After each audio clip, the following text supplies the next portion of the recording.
Gente, continuando então, falando das relações ecológicas, agora eu vou falar do inquilinismo. O inquilinismo também pode ser considerado uma relação desarmônica, né? Porque o inquilinismo é quando um ser vivo se abriga sobre o corpo do outro.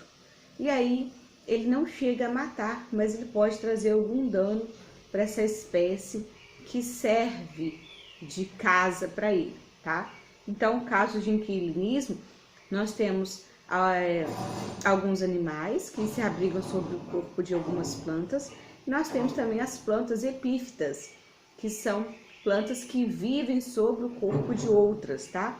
Aí, nesses casos, as plantas epífitas, elas podem não causar prejuízo à planta hospedeira. Exemplos de plantas epífitas, né, que nós temos são as bromélias e as orquídeas, né? Elas não vivem no solo, elas vivem sobre o corpo de outras plantas.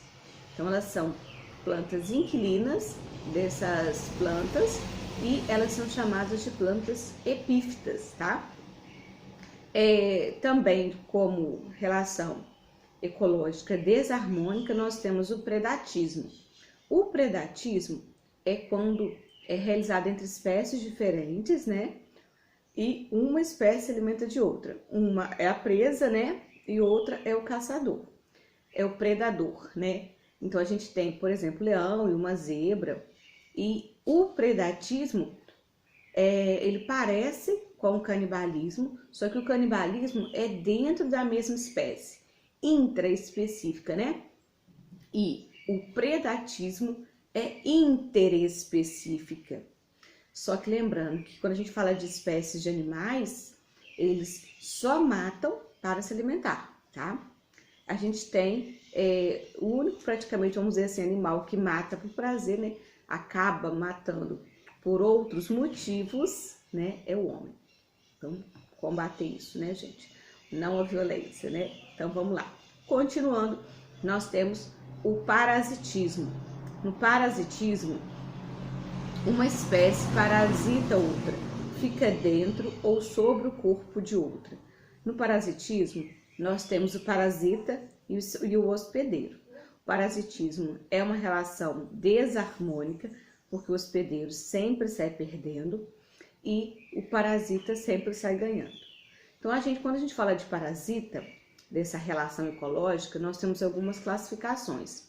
Nós temos os microparasitas, são aqueles que não dá para observar a olho nu, por exemplo, vírus, bactérias, tá? São microparasitas. E os macroparasitas são aqueles parasitas que nós conseguimos observar a olho nu, por exemplo, carrapato, piolho, lombriga, né? Uma tênia, esses são macroparasitas. Ectoparasitas são aqueles parasitas que ficam na superfície externa do corpo, por exemplo, piolho. O carrapato é um ectoparasita, porque ele não fica dentro do corpo, ele fica sobre a superfície externa do corpo.